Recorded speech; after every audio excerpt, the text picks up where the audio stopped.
నమస్తే welcome to పూరా local నేను మీ కృష్ణబాల ముందుగా హెడ్లైన్స్ చూద్దాం వరుసగా మూడోసారి భారత ప్రధానిగా నరేంద్ర మోడీ నేడు ప్రమాణ స్వీకారం చేసిన మోడీ పలువురు కేంద్ర మంత్రులు కూడా ప్రమాణ స్వీకారం అశ్రు నయనాల మధ్య రామోజీ అంతిమ యాత్ర అధికార లాంఛనాలతో అంత్యక్రియలు నిర్వహించిన ప్రభుత్వం కేంద్ర మంత్రివర్గంలో తెలంగాణ నుండి కిషన్ రెడ్డి బండి సంజయ్కి చోటు ఇక వివరాల్లోకి వెళ్తే మోదీ 3.0 ప్రభుత్వం నేడు కొలువుతీరింది రాజ్భవన్లో రాత్రి దేశ ప్రధానిగా మూడోసారి నరేంద్ర మోడీ ప్రధానిగా ప్రమాణ స్వీకారం చేశారు అనంతరం పలువురు కేంద్ర మంత్రులు కూడా ప్రమాణ స్వీకారం చేశారు నరేంద్ర మోదీ కేబినెట్లో కీలకమైన హోంశాఖ రక్షణ ఆర్థిక విదేశీ వ్యవహారాల శాఖలు మౌలిక సదుపాయాలకు సంబంధించి కీలకమైన శాఖలైన ఉక్కు పౌర విమానయాన బొగ్గు మంత్రిత్వ శాఖలను కూడా బీజేపీతోనే ఉన్నాయి 3 పర్యాయాలు ప్రధానిగా బాధ్యతలు చేపట్టిన రెండవ వ్యక్తిగా మోదీ నిలిచారు మోదీ కంటే ముందు జవహర్ లాల్ నెహ్రూ 1952, 1957, 1962లలో వరుసగా 3 సార్లు దేశ ప్రధానిగా బాధ్యతలు చేపట్టారు మోదీ ప్రమాణ స్వీకార కార్యక్రమానికి వివిధ దేశాల నుండి ప్రముఖులు దేశంలోని ప్రముఖులు పాల్గొని అభినందనలు తెలిపారు మంత్రి శ్రీ నరేంద్ర దామోదర్ దాస్ మోదీ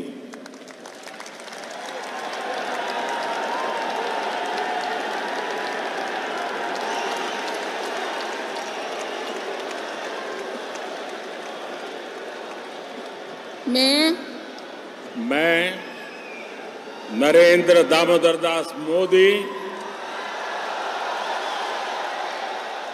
ईश्वर की शपथ लेता हूं कि मैं विधि द्वारा स्थापित भारत के संविधान के प्रति सच्ची श्रद्धा और निष्ठा रखूंगा।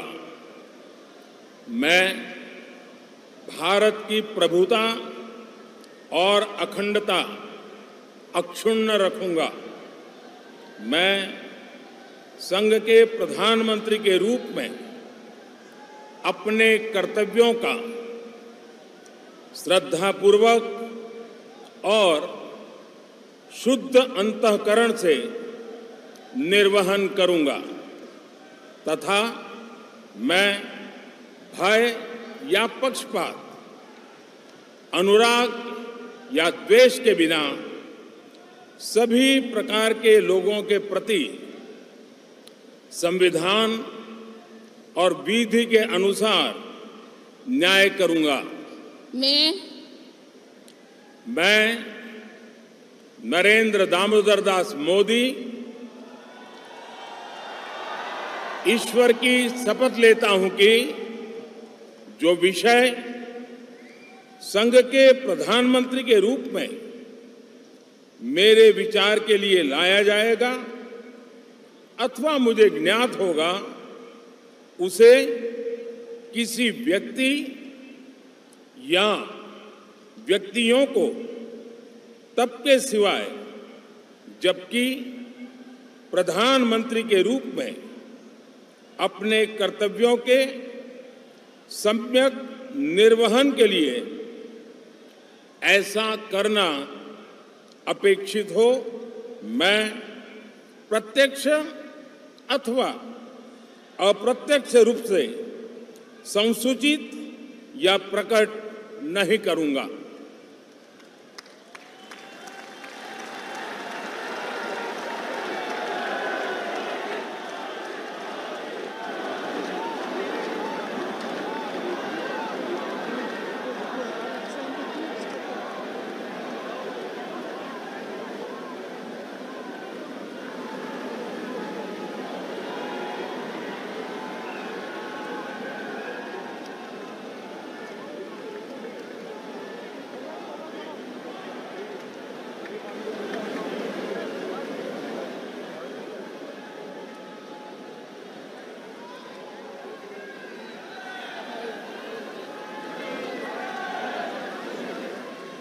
కొద్ది రోజుల నుంచి అనారోగ్య సమస్యలతో బాధపడుతున్న ఈనాడు సంస్థల అధినేత అక్షర శైలి అలుపెరగని పోరాట యోధుడు రామోజీరావు నిన్న తుదిశ్వాస విడిచారు ఈయన మరణం పట్ల దేశ ప్రధాని నరేంద్ర మోదీ తెలుగు రాష్ట్రాల ముఖ్యమంత్రులు ప్రముఖ సినీ సెలబ్రిటీలు దేశవ్యాప్తంగా కోట్ల మంది సంతాపం తెలియజేశారు అయితే ప్రస్తుతం తెలంగాణ ప్రభుత్వం అధికారిక లాంఛనాలతో రామోజీరావు అంత్యక్రియలు జరిగాయి వేల మంది ఫిలిం ఇండస్ట్రీ నుంచి వచ్చి రామోజీరావుకు ప్రగాఢ సంతాపం వ్యక్తం చేశారు. రామోజీరావుతో ఉన్న అనుబంధాన్ని, తన సేవలను గుర్తు చేసుకుని కంటతడి పెట్టుకున్నారు. రామోజీరావు అంత్యక్రియలకు టీడీపీ అధినేత చంద్రబాబు నాయుడు కూడా హాజరయ్యారు. రామోజీ నివాసం నుంచి సాగిన యాత్రలో పాల్గొని పాడెమోశారు. స్మృతివనం వద్ద రామోజీకి కడసారి వీడ్కోలు పలికారు. పూలతో రామోజీరావు పార్థివ దేహానికి నివాళులు అర్పించారు. అయితే రామోజీరావు తన స్మారక కట్టడాన్ని తను బతుకున్నప్పుడే ఏర్పాటు చేసుకున్నారు. రామోజీ ఫిల్మ్ సిటీలోనే విశాలమైన ప్రదేశంలో నిర్మించుకున్నారు. ఇప్పుడు ఆ స్మృతి కట్టడం వద్దే అంతిమ సంస్కారాలు జరిగాయి.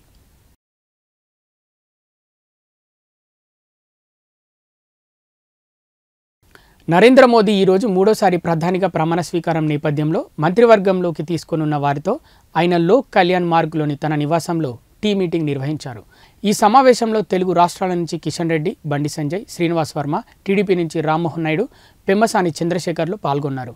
ఈ సందర్భంగా ప్రధాని మోదీ మాట్లాడుతూ పరిపాలనపై దృష్టి సారించాలని, ప్రాజెక్టులను సకాలంలో పూర్తి చేయాలని సూచించారు.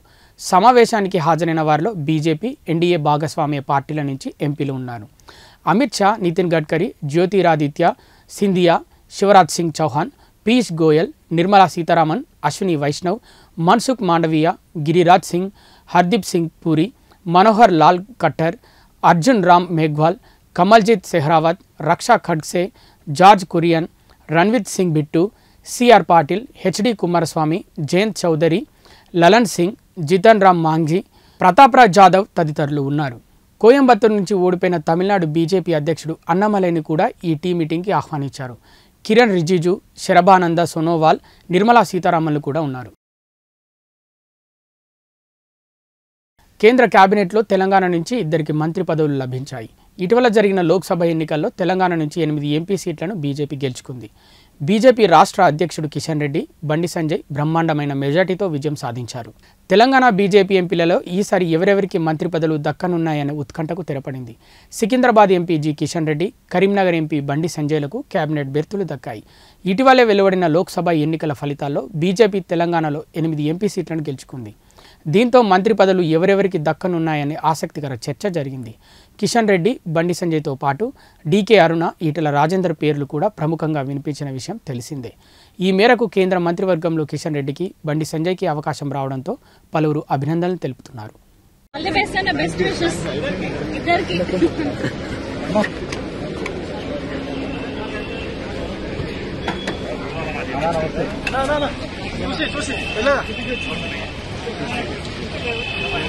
సాధారణ కార్యకర్తలకు కూడా కేంద్ర మంత్రి పదవులు రావడం కేవలం బీజేపీలోనే సాధ్యమని బీజేపీ తెలంగాణ రాష్ట్ర అధ్యక్షుడు కిషన్ రెడ్డి అన్నారు. ఆదివారం ఆయన మీడియాతో మాట్లాడుతూ పార్టీ కార్యకర్తలు మండు టెండలను కూడా లెక్క చేయకుండా పార్టీ గెలుపు కోసం, తమ గెలుపు కోసం పనిచేశారన్నారు. లోక్సభ ఎన్నికల్లో తెలంగాణలో బీజేపీ ఓటు బ్యాంక్ పెరిగిందన్నారు. తెలుగు రాష్ట్రాల నుంచి కేంద్ర మంత్రులుగా అయిన తాను, బండి సంజయ్, శ్రీనివాస వర్మలం మొదటి నుంచి పార్టీ కోసం పనిచేశామని, సిద్ధాంతమే ఊపిరిగా బతికామన్నారు. సాధారణ కార్యకర్తలకు కేంద్ర మంత్రి పదవులు రావడం గర్వంగా ఉందన్నారు. తెలుగు రాష్ట్రాల అభివృద్ధి కోసం అంకిత భావంతో పనిచేస్తామని హామీ ఇచ్చారు. దేశంలో ఏ రాజకీయ పార్టీ కూడా ఈ రకంగా మరి సాధారణ కార్యకర్తలను మరి గల్లీ నుంచి ఢిల్లీ వరకు తీసుకొచ్చి ఢిల్లీలో మంత్రులుగా చేసినటువంటి పరిస్థితి ఏ రాజకీయ పార్టీలో లేదు. మాకెవరికి బంధుత్వం లేదు. మాకు సంబంధించినటువంటి వ్యక్తులు ఎవరు కూడా ఎమ్మెల్యేలు కానీ, ఎంపీలు కానీ రాజకీయ పార్టీలో కీలక బాధ్యతలు ఎవరు లేరు. కానీ మరి ఎవరు లేకపోయినప్పటికీ కూడా సిద్ధాంతమే ఈరోజు మాకు ఊపిరి. మరి పార్టీ కార్యకర్తలే మా కుటుంబం అనే విధంగా ఈరోజు పార్టీ కార్యకర్తలను ఏ రకంగా ఎంపిక చేసిందో ఇది ఒక భారతీయ జనతా పార్టీలోనే సాధ్యమవుతుందనే విషయాన్ని కూడా ఈ సందర్భంగా మనయేస్తున్నాను. ఇటీవల జరిగిన పార్లమెంట్ ఎన్నికల్లో రాష్ట్రం నుంచి విద్యావంతులే ఎక్కువ మంది ఎన్నికయ్యారని ఫోరం ఫర్ గుడ్ గవర్నెన్స్ తెలిపింది. రాష్ట్రంలోని మొత్తం 17 లోక్సభ స్థానాలకు కాంగ్రెస్, బీజేపీ పార్టీల నుంచి 8 మంది చొప్పున ఎంపిక కాగా ఒక స్థానం నుంచి మజ్లిస్ పార్టీ గెలిచిన విషయాన్ని గుర్తు చేశారు. కరీంనగర్ నుంచి గెలిచిన బండి సంజయ్, వరంగల్ నుంచి గెలిచిన కడియం కావ్య మినహా మిగిలిన ఎంపీలంతా కోటీశ్వరులేనని, వివిధ రకాలైన కేసులు కూడా వారిపైన ఎక్కువగానే నమోదై ఉన్నట్లు గుడ్ గవర్నెన్స్ గుర్తించింది. ఈసారి రాష్ట్రం నుంచి పార్లమెంటుకు ఎన్నికైన 17 మంది ఎంపీల్లో 2 ఇంటర్మీడియట్ చదివిన వారు కాగా ఒకరు డిప్లొమా చేసి వారున్నట్లు గుర్తించారు. మిగిలిన 15 మందిలో ఎంఏ చదివిన వారు 2 ఉండగా, ఎంఏతో పాటు ఎంఈడి చేసిన వారు 1 కాగా బీఎస్సీ చదివిన వారు 3 ఉన్నట్లు గవర్నెన్స్ లెక్కలు తెలిసింది. వీరితో పాటు హోటల్ మేనేజ్మెంట్లో డిగ్రీ చదివిన వారు 1 కాగా ఎల్ఎల్బి చదివిన వారిద్దరున్నట్లు వివరించారు. ఎండి చదివిన వారు ఒక్కరు కాగా ఎంబీబీఎస్, ఎంఎస్ ఒక్కొక్కరుండగా పీజీ డిప్లొమా చదివిన వారు కూడా ఒకరున్నట్లు గుడ్ గవర్నెన్స్ తెలిపింది. వీరిలో 12 మంది ఎంపీగా గెలిచిన వారు పోలైన ఓట్లలో 50% తక్కువగా ఓట్లు సాధించిన వారు కాగా 5 ఎంపీలు 50% పైచీలుకు ఓట్లతో విజయం సాధించిన వారున్నట్లు గుడ్ గవర్నెన్స్ వెల్లడించింది. రాష్ట్ర వ్యాప్తంగా గ్రూప్ 1 ప్రిలిమ్స్ పరీక్ష ప్రశాంతంగా ముగిసింది. ఉదయం 10:30 నుంచి మధ్యాహ్నం 1 గంట వరకు పరీక్ష నిర్వహించారు. పరీక్ష కేంద్రాల్లోకి ఉదయం 10 గంటల వరకే అనుమతిస్తామని టీజీపీఎస్సీ ప్రకటించిన క్రమంలో అభ్యర్థులు ముందుగానే సెంటర్లకు చేరుకున్నారు. సెంటర్ల వద్ద భారీ బందోబస్తు ఏర్పాటు చేశారు. ఒక్కో అభ్యర్థిని చెక్ చేసిన అనంతరమే సిబ్బంది ఎగ్జామ్ సెంటర్లోకి అనుమతించారు. అయితే రాష్ట్ర వ్యాప్తంగా కొన్ని సెంటర్ల వద్ద కొంతమంది అభ్యర్థులు ఆలస్యంగా రావడంతో నిరాశతో వెనుదిరిగారు. సిద్దిపేట డిగ్రీ కాలేజ్ సెంటర్ వద్దకు నిర్ణీత సమయానికి నిమిషం ఆలస్యంగా వచ్చిన 10 మంది అభ్యర్థులను అధికారులు అనుమతించలేదు. దీంతో వారు అక్కడి నుంచి వెనుదిరిగారు. కరీంనగర్ జిల్లా కేంద్రంలోని ఉమెన్స్ కళాశాల సెంటర్కి ఆలస్యంగా వచ్చిన ఓ యువకుడిని అధికారులు అనుమతి ఇవ్వలేదు. గోదావరి కనిలోని బాలికల జూనియర్ కళాశాల ఎగ్జామ్ సెంటర్కి వచ్చిన తీగల కావేరి అనే యువతి 8 నిమిషాలు ఆలస్యంగా రావడంతో సిబ్బంది తిరిగి పంపించారు. కాగా రాష్ట్రంలో వివిధ శాఖల్లో ఖాళీగా ఉన్న 563 పోస్టులను గ్రూప్ 1 ద్వారా టీజీపీఎస్సీ భర్తీ చేస్తుంది. ఈ పరీక్ష కోసం 4,03,000 మంది అభ్యర్థులు దరఖాస్తు చేసుకోగా 897 పరీక్ష కేంద్రాలను ప్రభుత్వం ఏర్పాటు చేసింది. అందరికీ నమస్కారం. ఈరోజు రాష్ట్ర ప్రభుత్వం ప్రతిష్టాకరంగా నిర్వహిస్తున్న గ్రూప్ 1 ప్రిలిమినరీ ఎగ్జామినేషన్ స్టార్ట్ అయింది. ఈరోజు రామగుండం కమిషనరేట్లో, పెద్దపల్లిలో, తర్వాత మంచిర్యాలలో రెండు కలిపి 41 సెంటర్స్ ఉన్నాయి మాకు. 41 సెంటర్స్ గాను టీజీపీఎస్ గైడ్లైన్స్ ప్రకారం ఏవైతే చేయాలనో బందోబస్తు ప్రకారంగా మేము దానికన్నా కొద్దిగా ఎక్కువనే మేము చూసుకున్నాము. ఇక్కడ ప్రతి సెంటర్లో కూడా డెఫినెట్గా ఒక SI rank officer and 4 constables and minimum 1 lady home guard constable, ఒక లేడీ కానిస్టేబుల్స్ కూడా ఉన్నారు. అండ్ లేడీ కటన్ కూడా పెట్టాము ఇక్కడ ఫిస్కింగ్ చేయడానికి. తర్వాత 2 సెంటర్స్ మనకు స్ట్రాంగ్ రూమ్స్ ఉన్నాయి. ఇది ఒక పెద్దపల్లి పోలీస్ స్టేషన్ ఒక స్ట్రాంగ్ రూమ్ అండ్ మంచిర్యాలలో డిస్ట్రిక్ట్ కలెక్టరేట్ ఆఫీస్లో ఒక స్ట్రాంగ్ రూమ్ ఉంది. మార్నింగ్ అన్ని విత్ ఎస్కార్ట్తో పాటు రూట్ మొబైల్స్ అన్నీ స్ట్రాంగ్ రూమ్ నుంచి పేపర్స్ అన్నిటికీ చేరవేయడం జరిగింది. తర్వాత లోపల ఇప్పుడు ఈ సెంటర్స్లో కూడా క్యాండిడేట్స్ని ఫిస్కింగ్ చేసి ఎలాంటి ఎలక్ట్రానిక్ గ్యాడ్జెట్స్ లేకుండా అన్ని జాగ్రత్తలు తీసుకోవడం జరిగింది. తర్వాత వాళ్ళకి సంబంధించి ఏదైనా మొబైల్స్ అవన్నీ పెట్టుకుంటే బయటనే మొత్తము డిపాజిట్ చేయడం జరిగింది. అలాగే లోపల బయోమెట్రిక్ అన్ని రకాల చర్యలు, తర్వాత బందోబస్తు నుంచి ఏమాత్రం తక్కువ కాకుండా నడుస్తుంది. ఆల్రెడీ ఎగ్జామినేషన్ స్టార్ట్ అయింది. So coming after examination also papers అన్నీ కూడా మళ్ళీ స్ట్రాంగ్ రూమ్కు ఎస్కార్ట్తో పాటు ఆర్మర్డ్ ఎస్కార్ట్ ఉంది. ఆర్మర్డ్ ఎస్కార్ట్తో పాటు వెళ్తాయి. ఆర్మర్డ్ ఎస్కార్ట్ దగ్గర నుంచి వెళ్ళి స్ట్రాంగ్ రూమ్కి వెళ్ళిన తర్వాత అక్కడి నుంచి మళ్ళీ హైదరాబాద్కి ఆర్మర్డ్ ఎస్కార్ట్తో పాటు హైదరాబాద్కి చేరవేయడం జరుగుతుంది. So far this no issue, everything is going on peaceful. Thank you. ఆంధ్రప్రదేశ్లో దివంగత నేత మాజీ ముఖ్యమంత్రి వైఎస్ రాజశేఖర రెడ్డి విగ్రహాలపై అల్లరిమూకలు చేస్తున్న దాడులను కాంగ్రెస్ పార్టీ రాష్ట్ర అధ్యక్షురాలు షర్మిల ఖండించారు. ప్రజాస్వామ్యంలో ఇలాంటి అరాచకాలు అత్యంత దారుణమన్నారు. ఇది కేవలం పిరికిపందల చర్యగా అభివర్ణించారు. తెలుగు ప్రజల గుండెల్లో చెదిరిపోని గుడి కట్టుకున్న మహానేత వైఎస్ఆర్ అని చెప్పారు. వైఎస్ఆర్ పేరు చెరపలేని జ్ఞాపకం అన్నారు. అలాంటి నేతకు నీచ రాజకీయాలు, గెలుపు ఓటములు ఆపాదించడం తగదు అన్నారు. వైఎస్ఆర్ను అవమానించే చర్యలకు పాల్పడే వారిపై ప్రభుత్వం కఠిన చర్యలు తీసుకోవాలని డిమాండ్ చేశారు. మరోసారి ఇలాంటి ఘటనలు రిపీట్ కాకుండా చూసుకోవాలని కోరారు. కాగా మొన్నటి పార్లమెంట్ ఎన్నికల్లో వైఎస్ షర్మిల కడప పార్లమెంట్ నియోజకవర్గం నుంచి పోటీ చేసి ఓడిపోయారు. వందల మంది ప్రయాణికులకు శనివారం ముంబై విమానాశ్రయంలో పెను ప్రమాదం తప్పింది. ఓ ఇండిగో ఎయిర్ క్రాఫ్ట్ ల్యాండ్ అవుతుండగా అదే రన్వేపై ఎయిర్ ఇండియా విమానం టేకాఫ్ అవుతుంది. రెండింటికి మధ్య కొన్ని వందల మీటర్ల దూరమే ఉంది. ఈ ఘటనపై తక్షణమే స్పందించిన directorate general of civil aviation air traffic control సిబ్బందిని విధుల నుంచి తప్పించింది. ఈ వీడియో ఇప్పుడు ఇంటర్నెట్లో వైరల్గా మారింది. 2 విమానాలు ఒకే రన్వేపై ప్రయాణిస్తున్నాయి. ఇండోర్ నుంచి వచ్చిన ఇండిగో విమానం ల్యాండ్ అవుతుండగా అదే సమయంలో ఎయిర్ ఇండియా విమానం తిరువనంతపురం వెళ్లేందుకు గాల్లోకి ఎగిరింది. ఈ ఘటనపై ఇండిగో స్పందించింది. తమ పైలట్ ముంబై ఎయిర్పోర్ట్ ఏటీసీ సూచనలను తూచా తప్పకుండా పాటించాడని తెలిపింది. జూన్ 8వ తేదీన ఇండిగో 6E6053 విమానానికి ఏటీసీ నుంచి ల్యాండింగ్ క్లియరెన్స్ లభించింది. మాకు ప్రయాణికుల సురక్షితమే ముఖ్యం. ప్రొసీజర్ ప్రకారం ఈ ఘటనపై మేము రిపోర్ట్ చేశాం అని ఒక ప్రకటనలో వెల్లడించింది. మరోవైపు ఎయిర్ ఇండియా కూడా ఈ ఘటనపై ప్రకటన విడుదల చేసింది.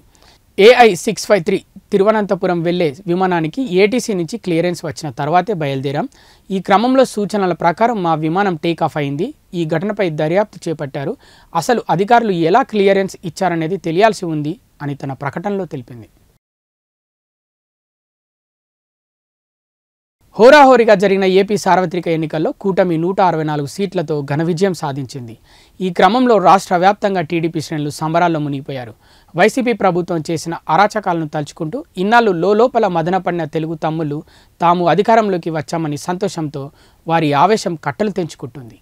వైసీపీ ప్రభుత్వం హయాం శంకుస్థాపన చేపట్టిన శిలాఫలకాలు ధ్వంసం చేయడం, పేర్లు తొలగించే పనులు చేస్తున్నారు. తాజాగా ఈ క్రమంలో మాజీ ఎమ్మెల్యే బియ్యపు మధుసూదన్ శ్రీకాళహస్తిలో నిర్మించిన వైసీపీ నవరత్నాలు గుడిని ఎవరో గుర్తు తెలియని దుండగులు ధ్వంసం చేశారు.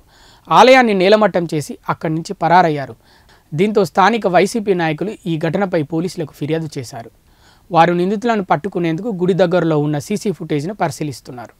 ఏపీలో ఇటీవల జరిగిన సార్వత్రిక ఎన్నికల్లో కూటమి అత్యధిక అసెంబ్లీ స్థానాలను కైవసం చేసుకుంది. ఈ క్రమంలోనే పొత్తులో భాగంగా పిఠాపురం అసెంబ్లీ నియోజకవర్గాన్ని టీడీపీ జనసేనకు అప్పగించింది. దీంతో అక్కడ జనసేన అధినేత పవన్ కళ్యాణ్, టీడీపీ నేత వర్మ అండదండలు సహకారంతో అత్యధిక మెజార్టీతో గెలుపొందారు.